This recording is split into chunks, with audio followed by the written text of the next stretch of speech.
Hey YouTube, it's me B3 back with another movie reaction review. Today we got a horror movie. Lots of you might not have heard of it.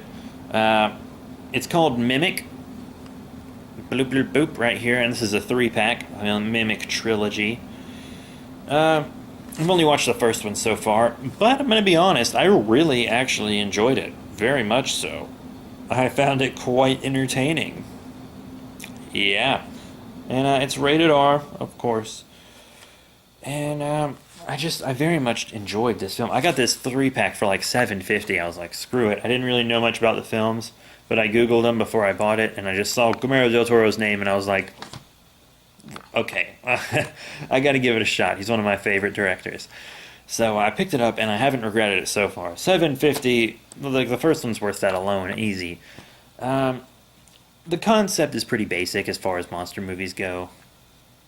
There's this like huge roach problem. They're spreading diseases all over the city, and the scientists genetically engineer a bug that secretes like this pus or whatever that attracts roaches, and then it kills them. And it works. It works. And the bugs are supposed to die, have like a really short lifespan, and they aren't supposed to be able to reproduce, Jurassic Park in it, and etc. And, it's fine. And a few years go by, and then people start straight up disappearing. Turns out it's those bugs. They got really big. And they had this like hyper evolution.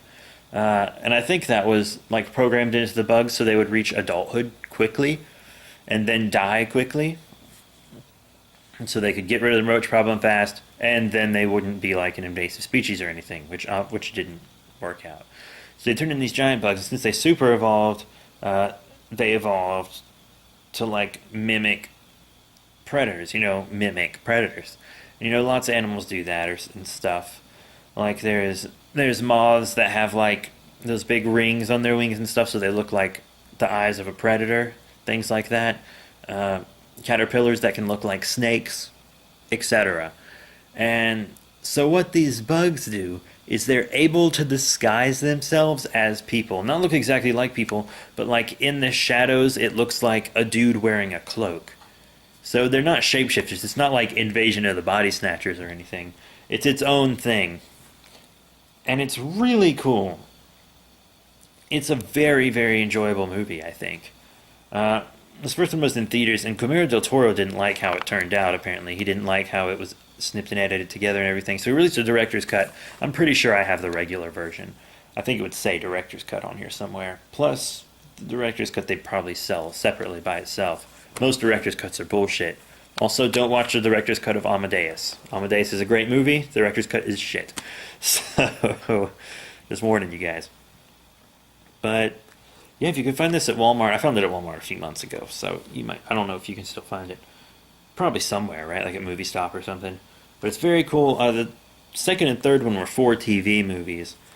So, I'll check them out. I don't think Guillermo del Toro had anything to do with them, honestly. I love him. He's so full of ideas, and he loves practical stuff. He tries to be as practical as he can on set. Like Pacific Rim might have had a lot of like CGI monsters and stuff, but the sets were as practical as they could possibly be. I mean, obviously you couldn't have like a practical giant Jaeger hanger, but you could have like practical inside of the baby Itachi, which doesn't make sense actually. I should have mentioned that in the Pacific Rim reaction review, that baby Itachi doesn't make sense because the monsters are clones and pregnant. Why? What's the point of that? But yeah, that's it, you guys. Please remember to rate, comment, subscribe. Check out all the links in the description below: Facebook, Twitter, etc. And I'll see you all later. Peace.